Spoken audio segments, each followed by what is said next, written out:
শুভ সকাল, good morning. তো বন্ধুরা, আপনাদের সামনে এই যে দেখতে পাচ্ছেন, আগে জিরা দিয়েছি, মোটা এলাচি, ছোটো এলাচি, দালচিনি, তেজপাতা, ঠিক আছে।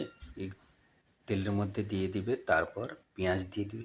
আজকে যেটা রেসিপিটা নিয়ে এসেছি, পালক চিকেন ধাওয়া जैसे बनता है না, ধাওয়াতে যেরকম বড় বড় রেস্টুরেন্টে আরও বানানো হয়, সেইভাবে রেসিপিটা আমি নিয়ে এসেছি। তো পেঁয়াজটা না লাল হয়ে গেলে তারপর টমাটোর দিয়ে দিবে।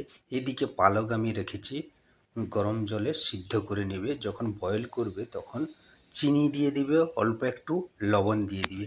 দিলে চিনি দিলে কী হয়, কালারটা খুবই ভালো থাকে। এদিকে আমি চিকেনের মধ্যে আদা রসুনের পেস্ট দিচ্ছি, লাল লঙ্কা পাউডার দিচ্ছি এবং সরষের তেল দিচ্ছি, লবণ দিচ্ছি। চিকেনটা মাখিয়ে কমসে কম আধা ঘন্টা মশলাটা মাখিয়ে রাখবে, তারপর চিকেন বানাবে। তো এই হচ্ছে মশলা, দেখতে পাচ্ছেন কি কি দিয়েছি। ভালো করে খুবই মিক্স করবে আর আধা ঘন্টা রাখবে। ওদিকে চিকেন আমার মশলা রেডি হয়ে গেছে, এদিকে পালকও দেখতে পাচ্ছে। তো পালকটা হয়ে যাওয়ার পর আপনারা কী করবে, ছাঁকনিতে ছেঁকে দিয়ে একটু ঠান্ডা জলে ভিজিয়ে দিবে। দিলে পালকের কালারটা ভালো থাকে, দেখতে খুবই সুন্দর লাগে। এদিকে মশলা আমি কি দিয়েছি, লঙ্কা পাউডার দিয়েছি, হলুদ দিয়েছি, ধনিয়া পাউডার দিয়েছি আর গরম মশলা পাউডার দিয়েছি। তারপর আমি জল দিয়ে দিচ্ছি। জলটা দেওয়ার পর ভালো করে মশলাটা শুকনো হয়ে যাবে, তেল ছেড়ে দেবে। তারপর আপনারা চিকেন দিয়ে দিবে। চিকেনটা দেওয়ার পর ভালো করে একে আপনারা মিক্স করবেন। মিক্স করার পর চিকেনটা ভালোভাবে হওয়া দরকার। এদিকে পালকটা পিষা হচ্ছে।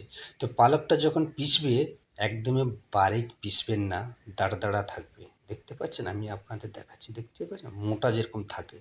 তো পাতলা পিষলে বেকার হয়ে যাবে। একটু ধ্যান দেবে, মন দিয়ে একটু রেসিপিটা বানানোর চেষ্টা করবেন। এদিকে আমার চিকেন অলরেডি হয়ে গেছে, কত সুন্দর হয়েছে। তারপর আমি পালক দিচ্ছি। পালক দেখতে পাচ্ছেন পুরো পুরো সবুজকে সবুজ আছে, এই রকম সবুজ থাকবে, ঠিক আছে। তারপর আপনারা একটা ছোট এর মধ্যে তড়কা লাগাবে, দেশি ঘি নেবে। তারপর কুচো হওয়া খুব সারা রসুনটা যেরকম লাল হয়ে যাবে, তারপর ওর মধ্যে কালারওয়ালার মির্চি দেবে আর আপনারা চিকেনের মধ্যে দিয়ে দিবে। দেখতে পাচ্ছেন, এর মধ্যে কালারওয়ালা আমি মির্চি দিয়েছি। তারপর চারদিকে এই রসুন চিকেনের মধ্যে দিয়ে দিয়েছি। চিকেনের মধ্যে দেওয়ার পর পাতলা পাতলা পাতলা কুচো হওয়া আদরকটা আপনারা এর মধ্যে দিয়ে দিবেন। দেখতে পাচ্ছেন কত সুন্দর লাগছে। তো চিকেনটা যখন পালক দেবে তখন অল্প একটু জল দিয়ে দিবে।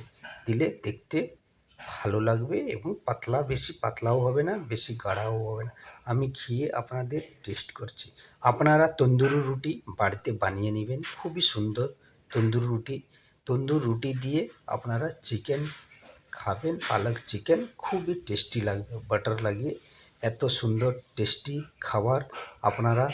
তো অতি অবশ্যই আমার ভিডিওটা কেমন হয়েছে আপনারা অতি অবশ্যই আমাকে কমেন্ট করে জানাবে। রেসিপিটা কেমন হয়েছে দাদাভাইরা দিদিভাইরা, অতি অবশ্যই আপনারা বাড়িতে বানানোর চেষ্টা করবেন। খুবই সুন্দর রেসিপি, খুবই সুন্দর টেস্টি খাবার। একবার আপনারা বানিয়ে খাবেন, দিলে বুঝতে পারবেন যে হ্যাঁ, আমি ঠিক বলেছিলাম। তো নেক্সট ভিডিওতে দেখা হবে। Bye bye.